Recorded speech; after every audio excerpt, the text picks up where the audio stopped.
আসসালামু আলাইকুম। যে যেখান থেকে আমার ভিডিওটি দেখছেন আশা করি সবাই ভালো আছেন। আর আমরাও আল্লাহর রহমতে ভালো আছি আলহামদুলিল্লাহ। তো আজকে অনেকদিন পর ভিডিও ছাড়লাম। আর আমরা আজকে যেখানে ঘুরতে এসেছি ২ জন, সেটাতেও অনেকদিন পর আসলাম। আসলে এই সময় জার্নি করা খুব একটা ঠিকও না, শরীরের পক্ষে ভালোও না। আর শরীরটাও খুব একটা ভালো থাকে না। এজন্য রেগুলার ভিডিও ছাড়তে পারতাম না। তবে মাঝে, মাঝে পেজ আর ইউটিউব চ্যানেলটাকে অ্যাক্টিভ রাখার জন্য রিলস ছাড়ি। তো শরীর আর আগের মতো ভালো না। কেন ভালো না? অবশ্যই আপনারা হয়তোবা জিজ্ঞাসা করবেন যে কি হইছে? তো আল্লাহর অশেষ রহমতে আমি প্রেগনেন্ট, মা হতে যাচ্ছি।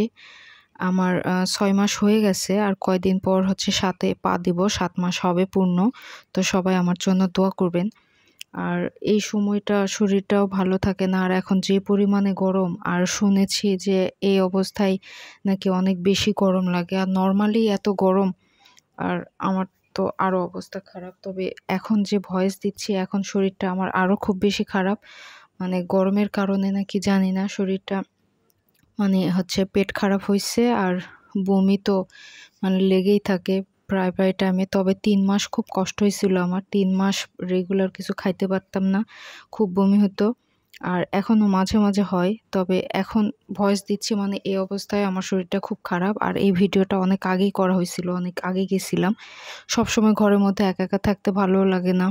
মাঝে, মাঝে একটু বাসার নিচে যাই, সবার সঙ্গে একটু গল্প-সল্প করে হাঁটাহাঁটি করে আসি। তারপরও ভালো লাগে না। তো অনেকদিন পর আমরা এখানে আসছি। আর এটা সান্তাহার, নওগাঁর। তো এখানে মেইনলি আসছিলাম আমরা এই যে ডিমের এই আইটেমগুলো খাওয়ার জন্য।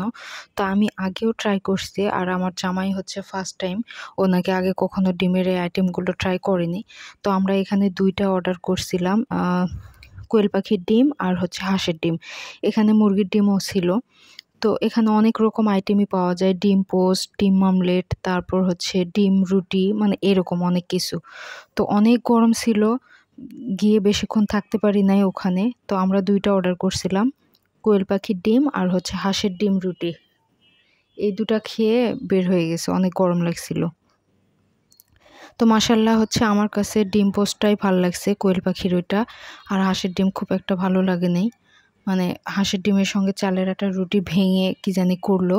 তো ওইটা মজা পাইনি। নুডলসের মতো লাগছিল।